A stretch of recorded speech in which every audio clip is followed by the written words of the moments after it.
dissonance is when someone holds two or more conflicting beliefs or thoughts or even feelings at the same time.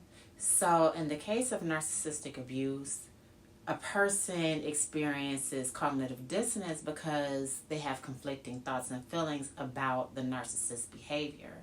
So, an example of this is when you know your narcissist behavior is hurtful and abusive, yet you feel strong emotions of love and attachment towards the narcissist. The conflict causes confusion, it causes mental turmoil, and it makes it very hard for you to understand what's happening in your relationship. This it occurs because of the manipulation that's occurring.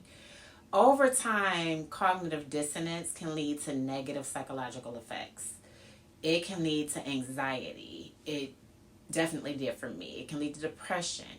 It can lead to self-doubt, and it can also make it very difficult for you to leave an abusive relationship because you're struggling to understand the positive experiences as they're mixed in with abusive experiences. So narcissists use a range of manipulation tactics to control and exploit their victims.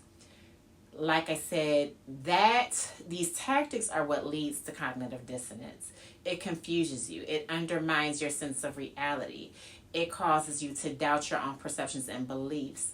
Gaslighting, a huge tactic narcissists use. It's where they distort your sense of reality by denying and twisting the truth.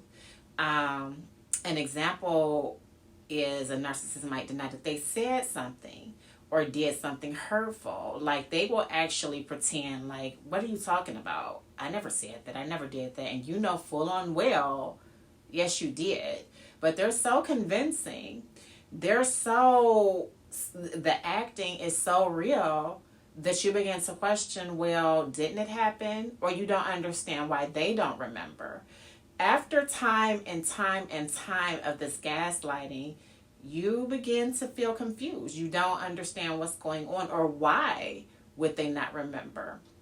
You question everything. So another manipulation tactic is projection that causes or attributes to cognitive dissonance. So a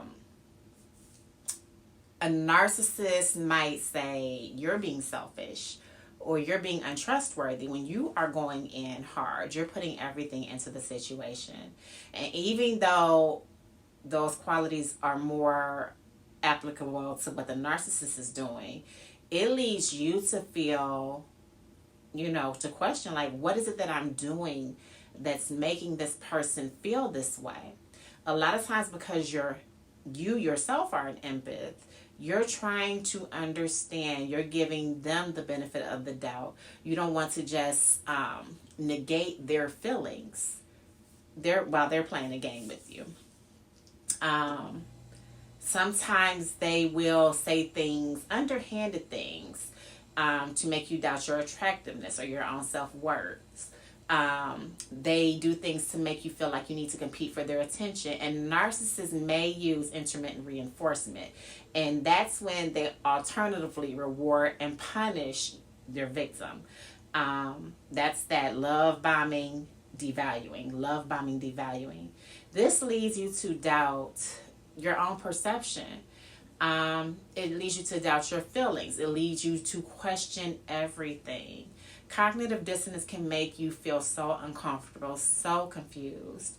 And it's the feeling of holding, like I said, these two conflicting emotions. On one hand, this person is so loving. They've been so wonderful. On the other hand, they've been very abusive, along with all the other tactics, manipulation tactics.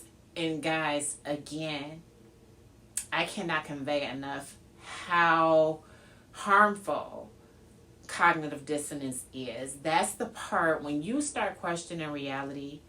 That's the part that hurts and the part that causes just the psychological turmoil.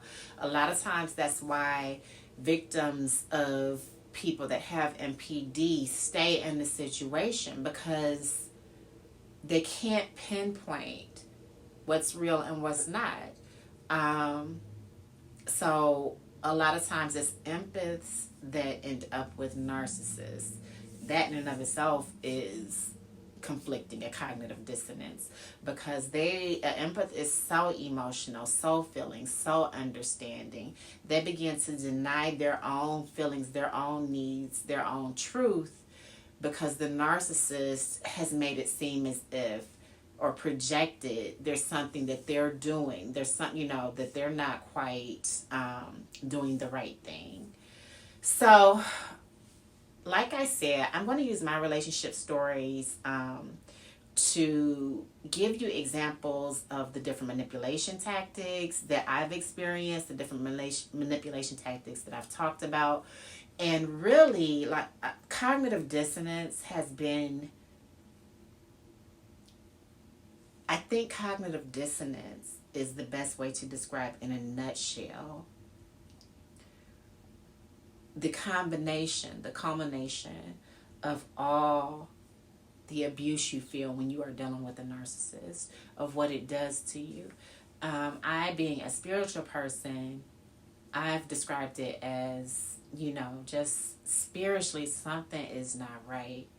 But again, it's the cognitive dissonance where when they utilize the love bombing, for instance, I've talked about my father, how he, would stroke you and, baby, you're beautiful, you're wonderful, you're a diamond. He would buy gifts and tell you you're a princess, you're a queen, and make you feel so safe at times, so warm, so loved. And then in the next breath, using my dad as an example, tell you, I'm not getting you a big, or screw somebody, or, and that's just one example. I have not even begun to crack the surface of just the different times, the different cycles and phases I've gone through with my father, with my different relationships. I am going to share many of these situations so that you get examples. Because I've gone through it, I'm very passionate about other people knowing what MPD is, especially if they're currently in the situation. Because had I been able to really pinpoint what it was that I was experiencing, what I was going through, I feel like I could have eliminated some of my situations. I feel like I could have broken the cycle a lot sooner had I known that this is a mental health disorder. For years, I questioned what is it? These are different people of different socioeconomic status, of different classes, different types of people, but they're too similar in the end. We're going through the same things, the same exact way. What in the world is this? And, I would be the one fighting to make things right, or to, whenever they would take me through their manipulation tactics, projection, I would be open-minded and I would try to understand their point of view oftentimes. Which left me open to, some of the abuse. Not just how open-minded I am. How, understanding of everybody having their own perception, and trying to understand what their point of view was, and not be so dogmatic about what I felt was right and wrong.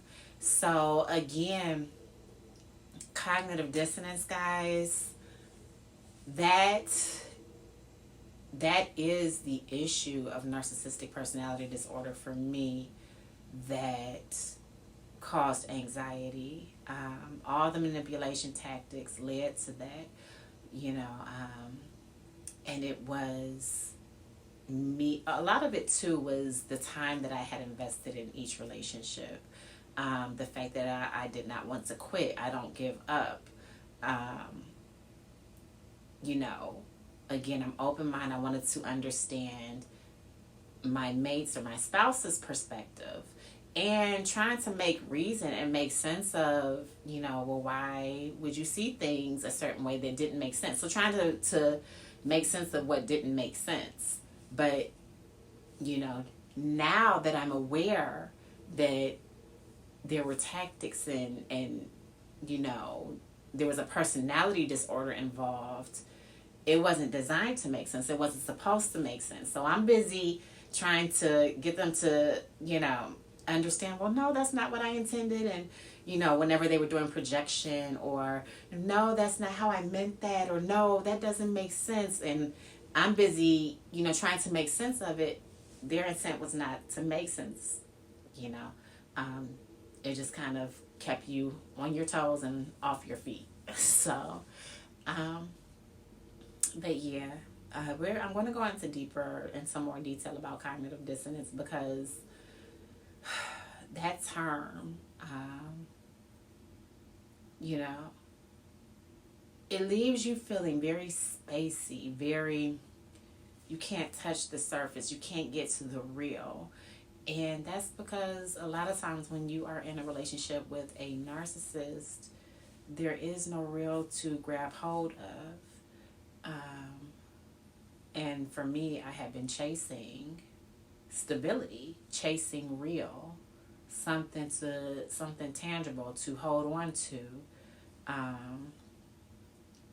So with my chasing, I found myself in several relationships that produced children. So I have 5 kids with 3 different guys. And I want to my goal is to possibly reach somebody that is going through these situations that may be involved with a narcissist. I want to reach them before they're in too deep, before marriage is involved, before children are involved. Because guys, let me tell you, wait till we get to the story of, of children or leaving a marriage with a narcissist.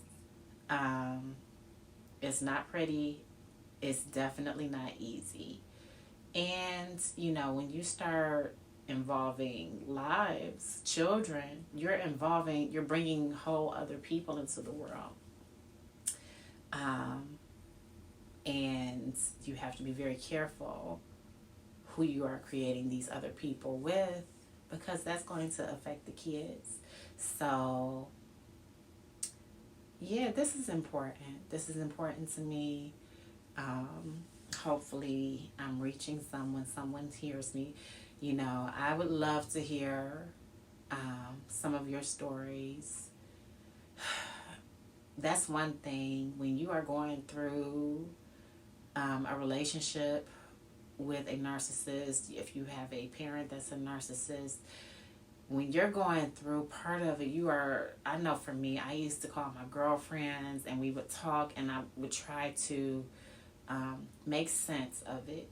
But guys, a lot of times other people do not understand unless they themselves have been involved firsthand. That they may love you, they may try to relate to some of what you're saying or understand or give advice, but it's very hard to give advice for such a extreme personality disorder and the tactics. A lot of times people that have not been through a relationship with a narcissist, in the back of their mind or maybe in the forefront, they may even give the advice of, why don't you just leave? Why are you accepting this? It takes 2 to tango. Like, you accepted this, which that can be traumatizing too, because they don't get it. It's not something you accepted. It's not, you are caught up in emotional abuse. You didn't sign up and say, hey, a narcissist. Hey, I want to be manipulated. I want to be deceived. I want someone to play with my head in such a way that I can't even pinpoint to you exactly what they're doing. An example of gaslighting, and an example of where you can't pinpoint. I recall a time I had gone to one of my ex's homes, and I had keys to his house, and I was over there often enough so where I knew, actually I had put things in the refrigerator. I knew what seasonings he had. I knew, what was in the kitchen. So I prepared dinner for him and brought it over to him.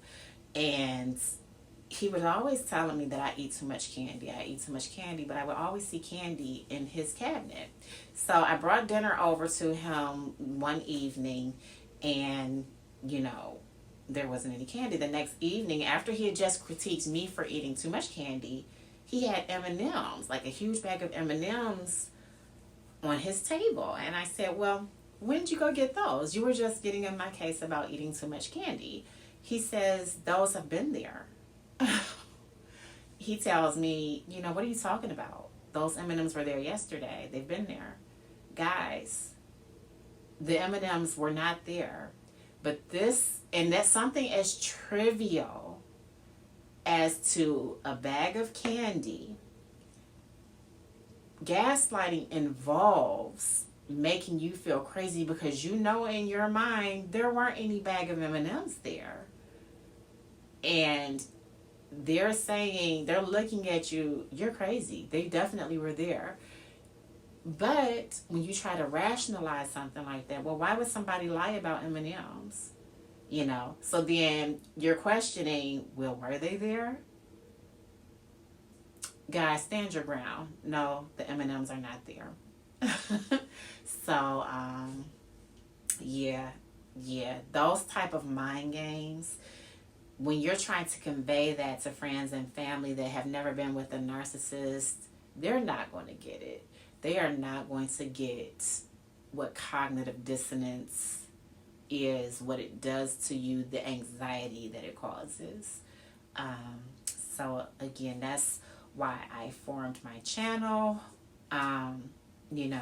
Initially it was hair beauty, on top of healing. I'm doing a lot more focusing on the healing part, the growing part. I'll still be doing the vlogs with the family.